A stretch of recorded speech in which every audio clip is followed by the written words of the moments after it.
अरे ये निष्ठा, ये तो हो चुका था ना शायद। सर लास्ट क्लास में आप यही करा रहे थे, फिर क्लास एंड हो गई थी शायद। ये ये प्रिपरेशन ऑफ फिनॉल से। ये सर आपने चलो डॉट यहीं से ध्यान रखो। कराया था।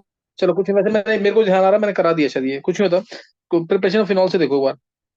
देखो प्रिपरेशन ऑफ फिनॉल में पहला है डॉज प्रोसेस करा रखा है, ये बहुत ही इंपॉर्टेंट है, बहुत बार बोर्ड में आया हुआ है।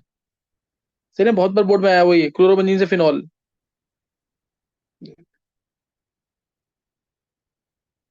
देखो इसमें, इसमें क्लोरोबेंजीन है, NaOH डाला 623 केल्विन पे, 320 एटमॉस्फेयर पे। अगर ये ड्रास्टिक कंडीशन नहीं रखेंगे तो रिएक्शन नहीं होगी। क्यों? क्योंकि क्लोरोबेंजीन क्या होता है? रेजोनेंस स्टेबलाइज्ड, जिसमें सीसीएल बॉन्ड में डबल बॉन्ड कैरेक्टर आ जाएगा। सही है ना, सीसीएल बॉन्ड में कौन सा कैरेक्टर आ जाएगा? डबल बॉन्ड कैरेक्टर आ जाएगा।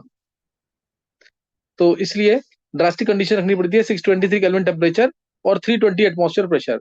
ONA आएगा, फिर डाइल्यूट एचिल डाल देंगे तो फिनॉल आ जाएगा। सही। तो मैकेनिज्म वगैरह मैं पहले करवा चुका हूँ इसके। तो तुम्हें यही करना है बस इसके अंदर। अभी यही करना है, क्लोरोबेंजीन से फिनॉल क्लोरोजन आएगी ये। ऐसे ही बेंजीन सल्फोनिक एसिड से फिनॉल भी यही है। पहले NaOH का फ्यूज करेंगे लोअर टेम्परेचर पे। NaOH का फ्यूज करेंगे, यानी मोल्टन फॉर्म में NaOH डालेंगे, तो SO3 माइनस Na+ आ जाएगा। और उसके बाद NaOH डालेंगे थोड़ा सा हाई टेम्परेचर 350 डिग्री सेल्सियस पे, इस पे डालेंगे तो ONA आ जाएगा। और ONA आने के बाद ओ के साथ मेटल है कोई भी, ओ के साथ कोई भी मेटल, तो डालेंगे डाइल्यूट HCl। डाइल्यूट HCl डालते ही क्या आ जाएगा? फिनॉल। सही ना, डाइल्यूट HCl डालते ही क्या आ जाएगा? फिनॉल। तो ये भी बहुत इंपॉर्टेंट कन्वर्जन है, बोर्ड में आई हुई है ये भी। उसके नाइट्रोबेंजीन से फिनॉल, ये मैंने कराया हुआ है सारा टॉपिक, ये उस दिन हो गया सारा। देखो चेक करो एक बार, ये करा रखे है कि नहीं।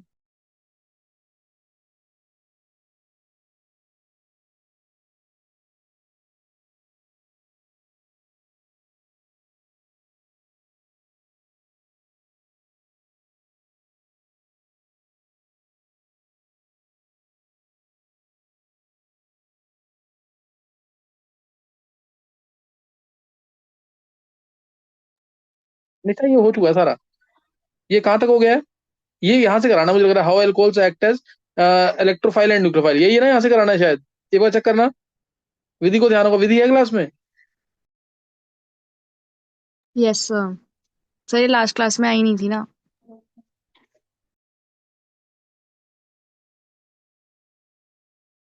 सर मैं लास्ट क्लास में नहीं थी तो शायद मुझे नहीं पता फिर। ये हो चुका, ये ना हो चुका है सारा ये। How alcohols act as electrophile and nucleophile, बहुत यहाँ से कराना है मेरे को टॉपिक।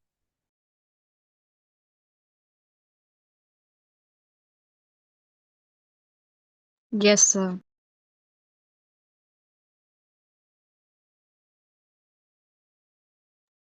देखो how alcohols act as electrophile and nucleophile both. तो देखो अल्कोहल, जैसे ये लिया मैंने एग्जांपल, एक सिंपल सा एग्जांपल ले लिया, CH3OH। इसमें अगर CO बॉन्ड का क्लीवेज होगा, मान लो मैंने इसमें न्यूक्लियोफिलिक सब्स्टिट्यूशन किया PCl5 डाल के, तो CH3Cl मिलता है, प्लस POCl3 मिलता है, या SOCl2 डाल दो तो यही मिलेगा। सही है ना। तो इसमें CO बॉन्ड का क्लीवेज हुआ, CO बॉन्ड का क्लीवेज होगा तो यहाँ प्लस चार्ज आएगा, तो अल्कोहल देर एक्टिंग एज इलेक्ट्रोफाइल। और अगर OH बॉन्ड का क्लीवेज होगा, CH3OH है, सोडियम डाला, अगर OH बॉन्ड का क्लीवेज होगा तो O पे माइनस आया, Na+ बनेगा। O पे माइनस आ गया ना, एल्कोहल में माइनस आ गया, तो ये काम करेगा न्यूक्लियोफाइल का। तो CH3ONA प्लस हाफ H2। और ये रिएक्शन तुम्हें याद होगा, ये किस लिए काम आती थी? To distinguish alcohol from ether.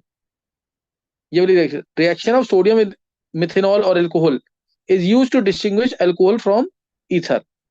ये तुम्हें ध्यान होगा, sodium is use to dry ether but not ethanol. अगला क्वेश्चन दे रखा है सेम। तो ध्यान रखना, CO बॉन्ड का cleavage then alcohols are acting as electrophile, OH bond का cleavage then alcohols are acting as nucleophiles. क्या समझ आ गया? क्या ये क्लियर हो गया है?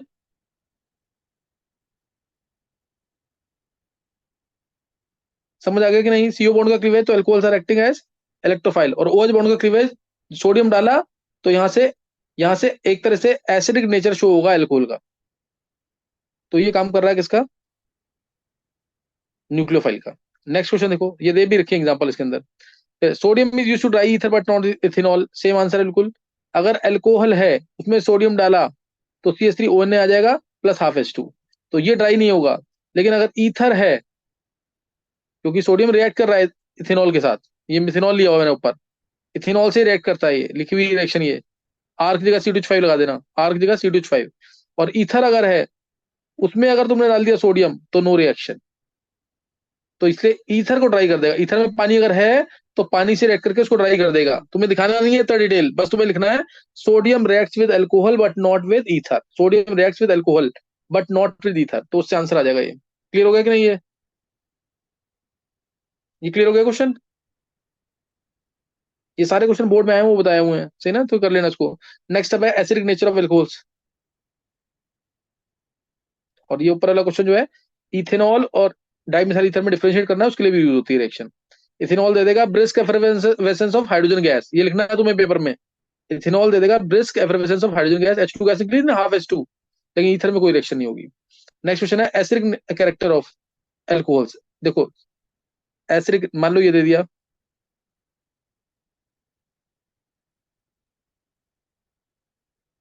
मान लो ये लिया, एक मिनट, ये लिया मैंने एक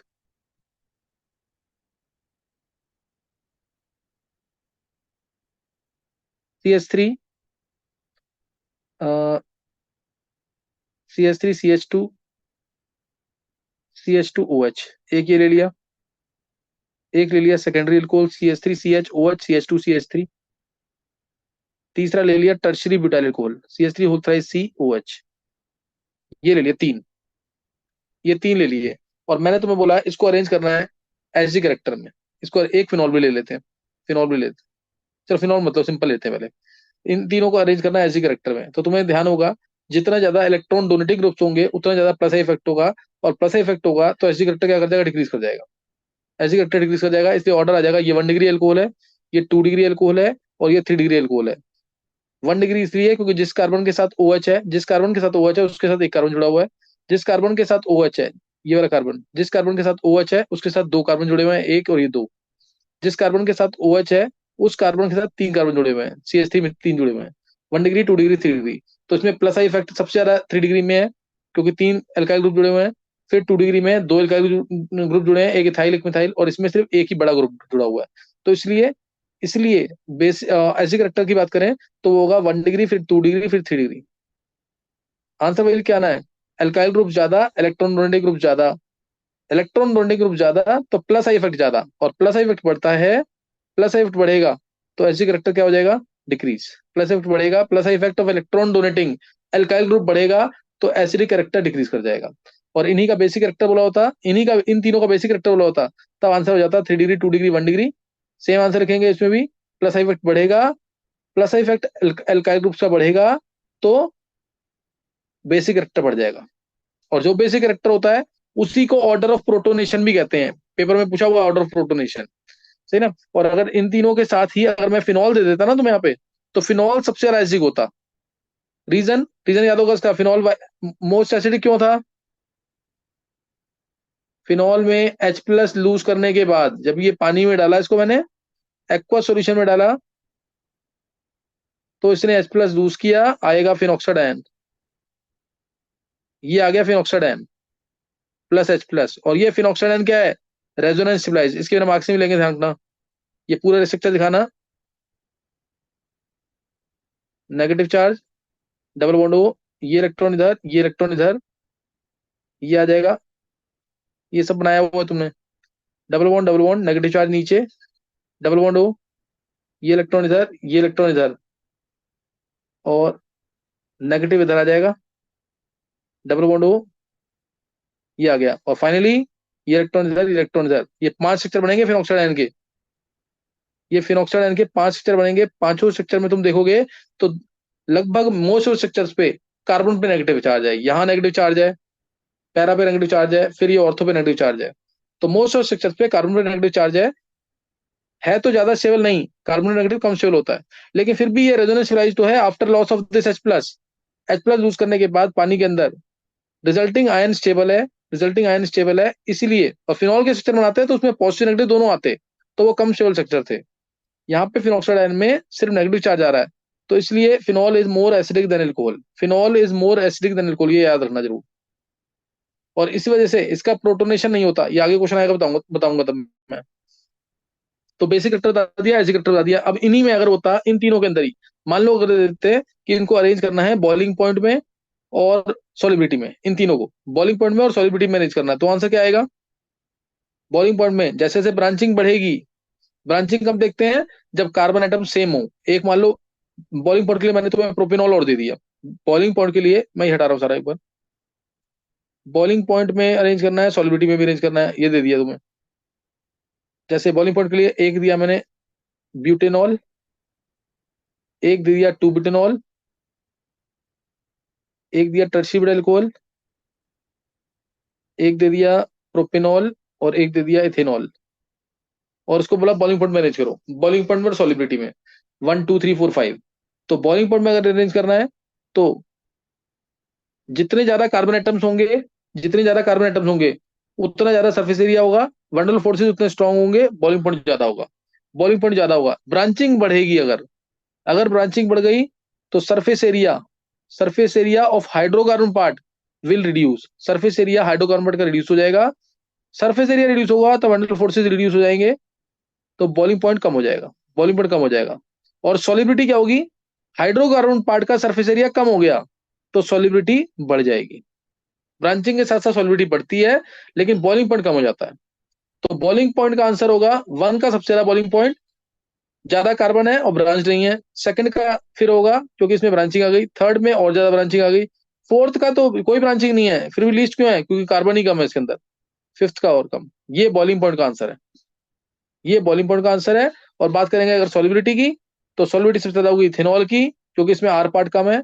आर पार्ट बढ़ेगा, R part non polar nature का होता है और वो हाइड्रोफोबिक होता है, इसलिए आर पार्ट बढ़ेगा तो सॉलिबिलिटी कम हो जाएगी। पहले आएगा 5, फिर 4, और उसके बाद ब्रांचिंग ज्यादा, तो हाइड्रोकार्बन पार्ट का सरफेस एरिया कम, सॉलिबिलिटी ज्यादा, तो ब्रांचिंग ज्यादा वाले का फिर 3, फिर 2, फिर 1, ये आंसर आ जाएगा सॉलिबिलिटी का। 5 4 3 2 1, ये सॉलिबिलिटी का आंसर आएगा। क्लियर हुआ कि नहीं, ये समझ आ गया कि नहीं।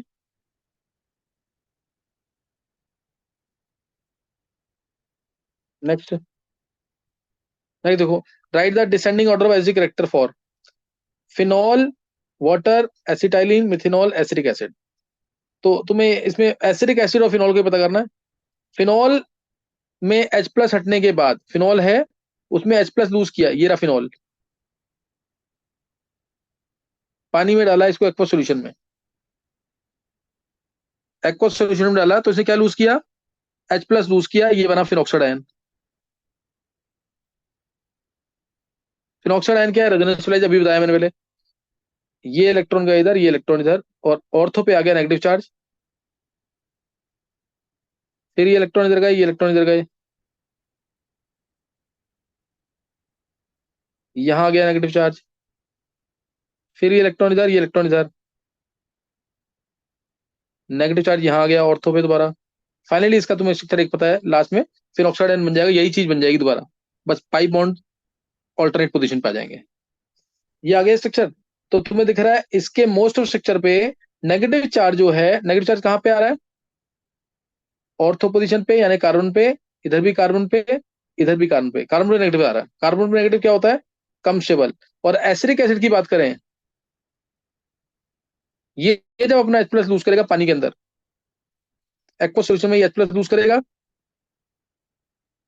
नेगेटिव आया, और ये नेगेटिव भी रेजोनेंस स्टेबलाइज है, इसके दोनों स्ट्रक्चर बनेंगे इक्विवेलेंट। एक तो स्ट्रक्चर दो ही बने हैं, हम ये बोलते हैं ज्यादा स्ट्रक्चर तो ज्यादा स्टेबिलिटी, लेकिन हम पहले चार्ज भी देखते हैं किस पे है, सही ना। इसके दो स्ट्रक्चर बने हैं after loss of H plus को माइनस H प्लस करके, दो स्ट्रक्चर बने हैं। दोनों स्ट्रक्चर एक तो इक्विवेलेंट है, और नेगेटिव चार्ज जो है मोर इलेक्ट्रोनेगेटिव ऑक्सीजन एटम पे आ रहा है, मोर इलेक्ट्रोनेगेटिव ऑक्सीजन एटम पे आ रहा है, इसलिए दो स्ट्रक्चर होने के बावजूद ये ज्यादा स्टेबल है। ये ज्यादा स्टेबल होने का मतलब है कि एसिडिक एसिड बहुत बेटर एसिड है in comparison to phenol, in comparison to phenol, ये ध्यान रखना इसके अंदर। फिनॉल से अच्छा एसिड है एसिडिक एसिड, जबकि दोनों में H प्लस लूज करने के बाद after loss of H plus resonance हो रही है, तो ज्यादा अच्छी रेजोनेंस है एसिडेट आयन में, इसलिए एसिडेट आयन जो है ज्यादा स्टेबल है, और acetic acid better acid than phenol. तो इसलिए सबसे अच्छा एसिड होगा एसिडिक एसिड, क्योंकि after loss of H plus acetate ion is resonance stabilized. Paper में मत लिखाना कि एसिडिक एसिड रेजोनेंस स्टेबलाइज्ड है, acetate ion is resonance stabilized. तो पहले आएगा acetic acid better acid, acetic acid के बाद आएगा फिनॉल, क्योंकि फिनॉल में H प्लस लूज करने के बाद रेजोनेंस हो रही है, but in most of the structures carbon is carrying the negative charge and carbon is less electronegative in comparison to oxygen, so structures will be less stable. ध्यान रखना, line exactly यही लिख के आना पेपर में, नेक्स्ट आ जाएगा इसके बाद मिथेनॉल, एक्सेप्शन था, मिथेनॉल एक्सेप्शन है, ये तुम रहने देना, मिथेनॉल मत लेना अभी।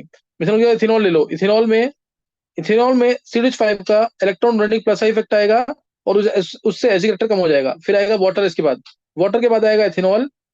Least acidic will be acetylene, reason carbon sp of carbon is less electronegative, तो इसलिए इसके बाद लीस्ट आएगा ये। और मैंने मिथेनॉल हटा दिया जानबूझ के, मिथेनॉल जो है अकेला ऐसा एल्कोहल है which is more acidic in comparison to water. अकेला ऐसा एल्कोहल है जो ज्यादा एसिडिक है किससे, वाटर से। यहाँ आंसर गलत लिखा हुआ है शायद, यहाँ आंसर ये इथेनॉल कर देना, इसको मिथेनॉल का इथेनॉल कर देना। मिथेनॉल अकेला ऐसा एसिड है, अकेला ऐसा एल्कोहल है जो ज्यादा एसिडिक है पानी से। तो ये कर लेना, बहुत इंपॉर्टेंट क्वेश्चन है, एनसीईआरटी में दे रखा है क्वेश्चन, अल्कोहल फिनॉल्स के अंदर लास्ट क्वेश्चन, या एल्डिहाइड कीटोन्स के अंदर। Although phenoxide ion has greater number of structures, इसके 5 स्ट्रक्चर बनते हैं फिनॉक्साइड आयन के, yet acetate ion is more stable, reason इसके दोनों स्ट्रक्चर्स इक्विवेलेंट और ऑक्सीजन कैरी कर रहा है नेगेटिव चार्ज, और इसके 5 स्ट्रक्चर बने, एक तो इक्विवेलेंट नहीं है और मोस्ट ऑफ द स्ट्रक्चर्स पे कार्बन कैरी कर रहा है negative charge at ortho and para positions. तो उसको कर लेना जरूर, ये इंपॉर्टेंट क्वेश्चन है, सब पढ़ाया हुआ तुम्हें मैंने, सही ना, ये सब पढ़ाया हुआ है, किस कहाँ पढ़ाया हुआ है ये, जीओसी के अंदर। नेक्स्ट करेंगे नीचे, ये सब स्ट्रक्चर बना भी रखे हैं, देख लो एक बार, ये स्ट्रक्चर बना रखे हैं इसके अंदर। मिथेनॉल के इथेनॉल कर लेना तो आंसर करेक्ट है, ये नहीं तो गलत है आंसर, इथेनॉल कर लेना उसको। फिर arrange in order wise character, मैं डायरेक्ट आंसर बता रहा हूँ उसका, नीचे करना, और ये बता दिया पूरा मैंने, arrange in descending order of acid character. तो ज्यादा एसिड इसके अंदर, ज्यादा एसिड होगा इसके अंदर और पिक्रिक एसिड होता है, पिक्रिक एसिड ये है OH, NO2, NO2, NO2, तीनों NO2 का -R इफेक्ट होगा। H+ लूज करने के बाद हाईली स्टेबल, इसकी तो पीके वैल्यू भी 0.74 होती है। ये तो एसिटिक एसिड से भी ज्यादा एसिडिक है, एसिटिक एसिड से भी ज्यादा एसिडिक है ये पिक्रिक एसिड, बहुत अच्छा एसिड माना जाता है ये पिक्रिक एसिड, सही ना। तो पहले पिक्रिक एसिड होगा एसिडिक, और उसके बाद आ जाएगा एसिटिक एसिड, कंपैरिजन में होगा ऑर्थोनाइट्रोफिनॉल के, क्योंकि ऑर्थोनाइट्रोफिनॉल में NO2 का -R इफेक्ट होगा। हालांकि इन दोनों में OH और NO2 में हाइड्रोजन बॉन्डिंग भी होगी, कुछ एसिडिक करेक्टर कम होगा, लेकिन उतना कम नहीं हो पाएगा। H+ लूज करने के बाद, ये जब H+ लूज करेगा, माइनस किया H+, ध्यान रखना पूछा हुआ क्वेश्चन, -H+, तो ये जो बनेगा फिनॉक्साइड आयन इसका, वो NO2 से रेजोनेंस स्टेबलाइज होगा। ये नेगेटिव यहाँ पे, ये इलेक्ट्रॉन इधर, ये बन गया यहाँ पे double bond O, negative charge आया यहाँ पे, और ये इस नेगेटिव को NO2 स्टेबलाइज करेगा, ये इलेक्ट्रॉन इधर, ये इलेक्ट्रॉन इधर। तो इस तरह से NO2 अपने -R इफेक्ट से इसको स्टेबलाइज कर देगा। पैरा पोजिशन पे भी स्टेबलाइज होगा, ऑर्थो पोजिशन पे भी स्टेबलाइज होगा, but not at Meta position. तो इसलिए ऑर्थो नाइट्रोफिनॉल आ जाएगा। मेटा नाइट्रोफिनॉल पे NO2 का -R नहीं लिख पाएगा, सिर्फ -I इफेक्ट होगा, सिर्फ -I इफेक्ट होगा, सही ना। मेटा पे अभी बता दिया मैंने क्यों, क्योंकि नेगेटिव चार्ज जो है ये वाला नेगेटिव चार्ज जो है, ये नेगेटिव चार्ज ये यहाँ पे मेटा पे आ ही नहीं पाएगा, इस पोजीशन पे नहीं आ पाएगा, सही ना। तो इसलिए लेस एसिडिक होगा। और उसके बाद पहले आया पिक्रिक एसिड D, पहले D आ जाएगा, D के बाद आएगा E, E के बाद आ जाएगा C, C के बाद आएगा F, F में NO2 का -I इफेक्ट है, और उसके बाद आएगा फिनॉल, फिनॉल में कोई भी इफेक्ट नहीं है, बस H+ लूज करने के बाद रेजोनेंस स्टेबलाइज है ये। फिर आएगा ऑर्थोक्लेसोल लीस्ट, क्योंकि ऑर्थोक्लेसोल में OH है और CH3 का +H इफेक्ट है, डोनेटिंग इफेक्ट है, CH3 का +H इफेक्ट है, सही है। तो इसलिए ये आ जाएगा लीस्ट B।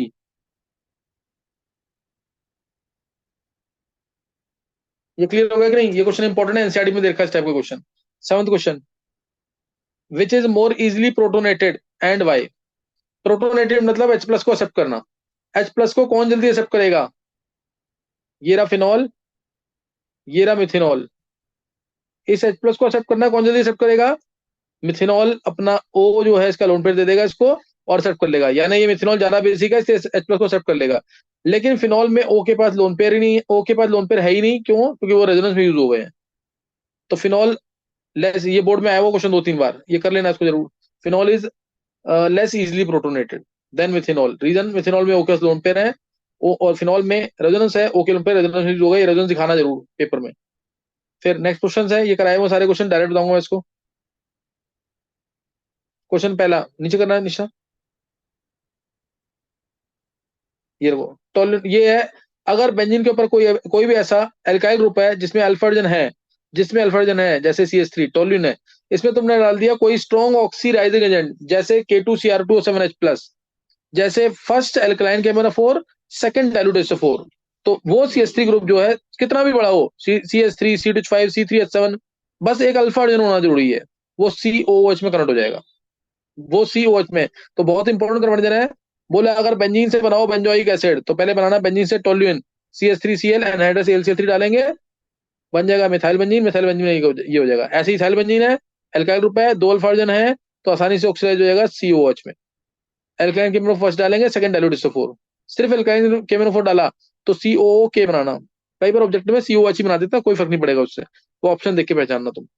नेक्स्ट है क्यूमीन। क्यूमीन में भी अगर हम डाल दिया, इसमें भी एक अल्फा हाइड्रोजन है यहाँ पे, क्यूमीन में भी क्या है, अल्फा हाइड्रोजन है, तो इसलिए इसमें भी डाल दिया। अगर मैंने फर्स्ट एल्काइन केमिनो4 सेकंड डाइल्यूट SO4 या H3O+, तो आंसर आ जाएगा बेंजोइक एसिड। तो भी आंसर क्या आ जाएगा, बेंजोइक एसिड। कर दो निश्चय नीचे एक बार।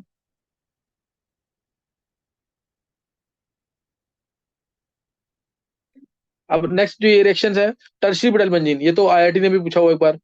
Tertiary butyl benzene does not go undergo oxidation with एल्काइन केमिनो4 और K2Cr2O7H+। रीजन, क्योंकि इसमें अल्फा हाइड्रोजन नहीं है, क्योंकि सी के पास अल्फा हाइड्रोजन नहीं है। सही ना। अब ये रिएक्शन देखो, oxidation of alcohols with hot copper, एक बार चेक करो, ये मैंने पढ़ाया वो तुम्हें, देखो जल्दी।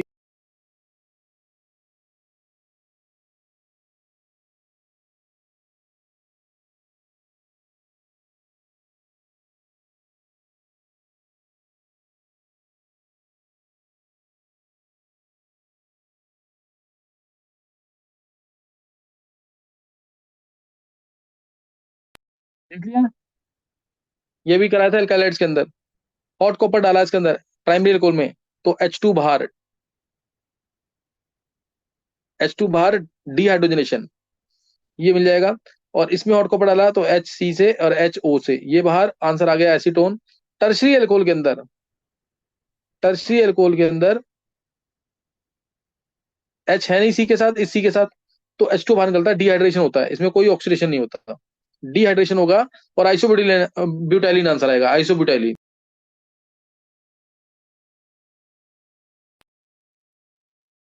देखो इसमें डाला hot copper, copper at 573 kelvin, तो आंसर आया आइसोब्यूटाइलिन। तो इसमें बोलेगा कि C4H10O ये कोई अल्कोहल है, C4H10O कोई अल्कोहल है जो हॉट कॉपर के साथ एल्कीन देता है, तो ये कौन सा अल्कोहल होगा, प्राइमरी अल्कोहल होगा, सेकेंडरी होगा, टर्शरी होगा,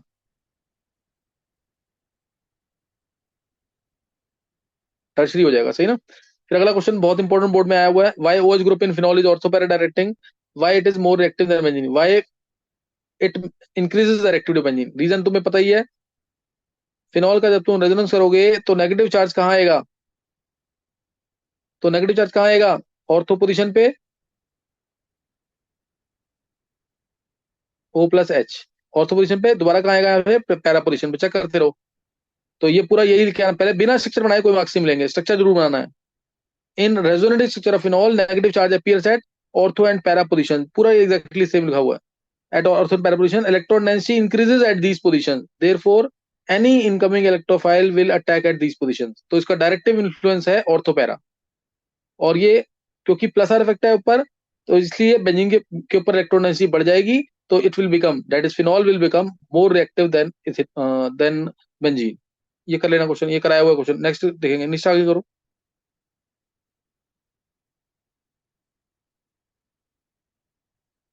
देखो अब इसी के क्वेश्चन देखे हैं, 11th क्लास के लिए इंपॉर्टेंट क्वेश्चन है। फिनॉल और toluene, they both are more readily nitrated than benzene. Reason क्या है, टोल्यूइन ले लो तुम, ऊपर CH3 ग्रुप है, प्लस HF से डोनेटिंग है, डोनेटिंग है तो रिएक्टिविटी बढ़ा देगा बेंजीन की, इसलिए इसका नाइट्रेशन जल्दी होगा। इसमें कंसंट्रेटेड HNO3 कंसंट्रेटेड SO4 डालोगे तो NO2 जो पैरा पे आएगा वो जल्दी आएगा। फिनॉल है, इसमें तो तुम नाइट्रेशन करोगे तो पिक्रिक एसिड मिल जाता है, हाईली एक्टिवेटिंग, इसमें प्लस आर इफेक्ट है, प्लस आर इफेक्ट है, तो इससे बेंजीन की रिएक्टिविटी और बढ़ा देगा, तो इसलिए इसमें NO2 तीनों जगह पे आ जाता है।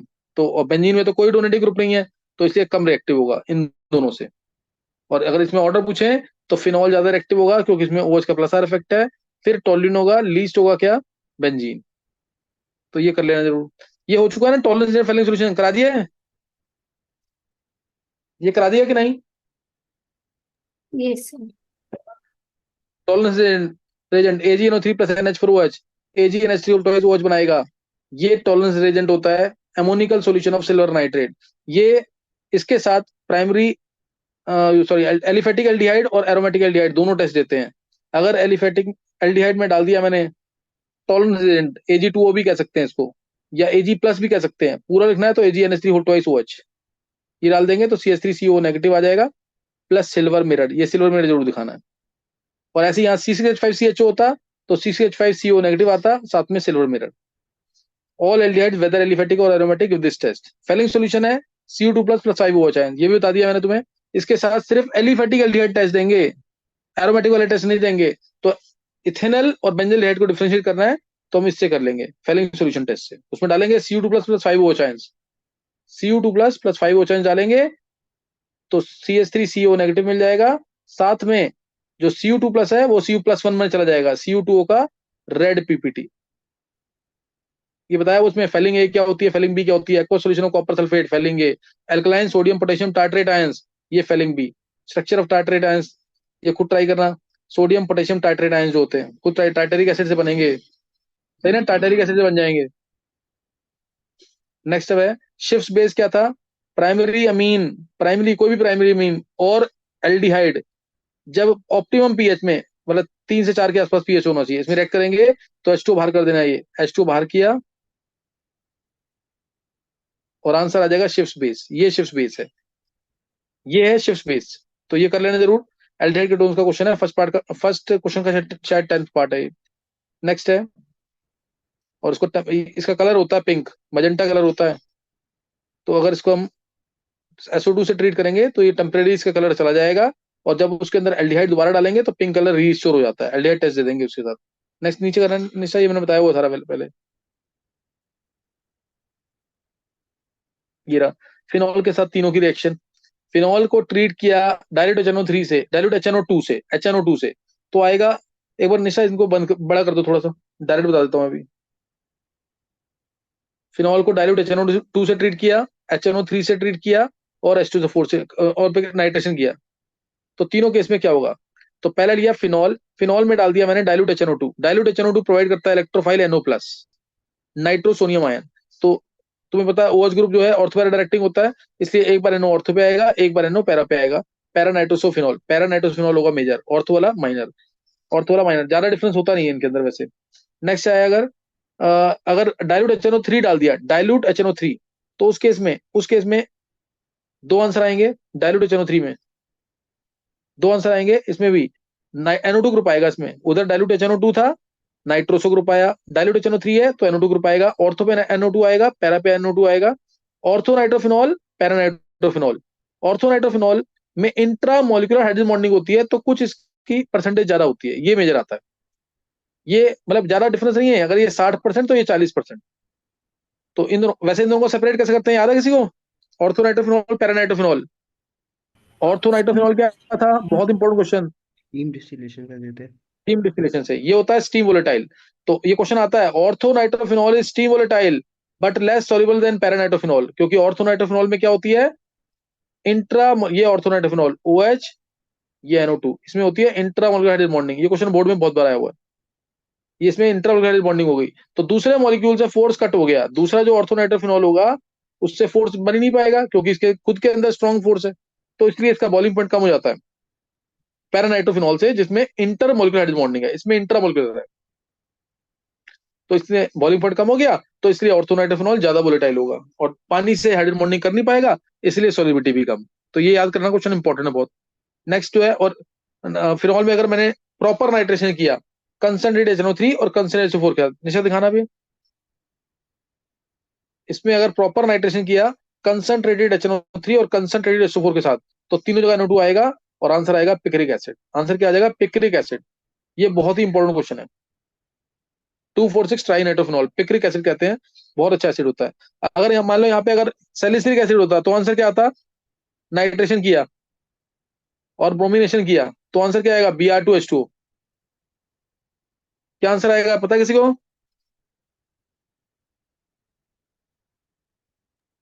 भाई पीपीटी आ जाएगा, तीनों हाँ पोजीशन पे B R B R B R. हाँ, तीनों पोजीशन में बी आ रहेगा। ये CO2 गैस उड़ जाती है यहाँ से, ये भी CO2 इलेक्ट्रोफाइल होता है, ये इलेक्ट्रोफाइल सब्स्टिट्यूट हो जाएगा, तीनों जगह बी आर आएगा, ध्यान रखना इसमें भी।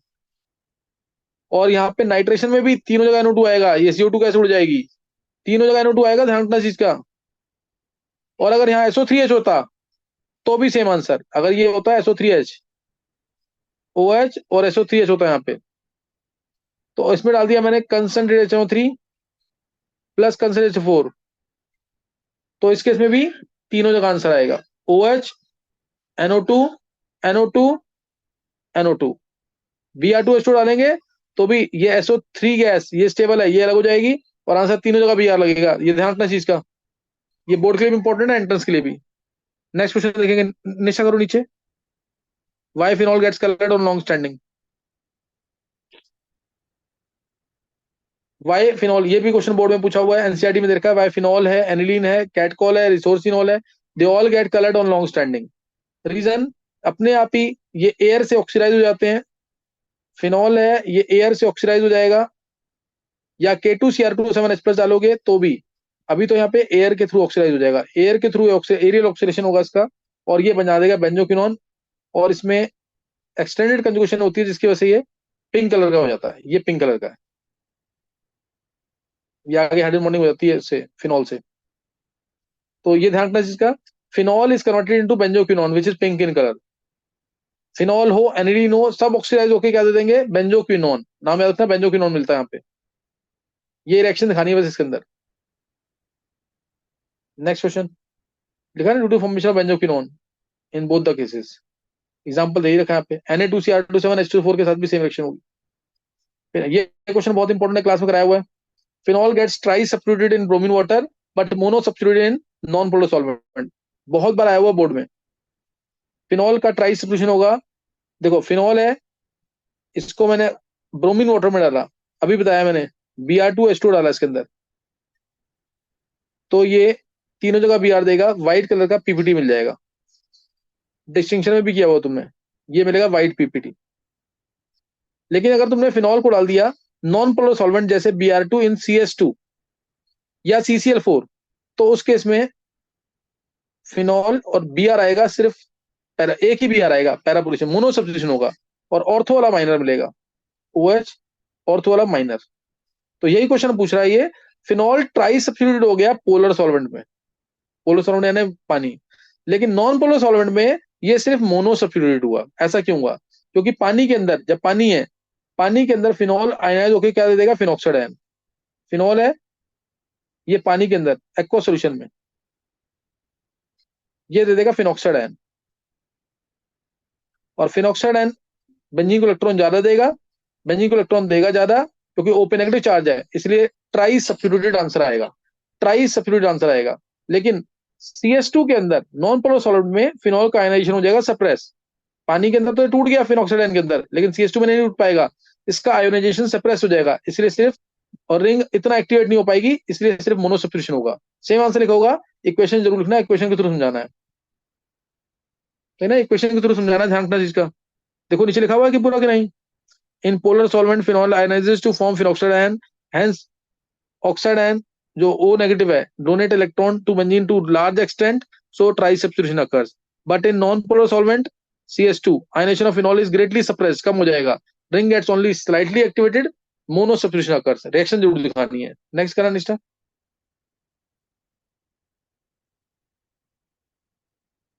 ये रिएक्शन जरूर दिखानी है, रिएक्शन लिखी हुई नीचे।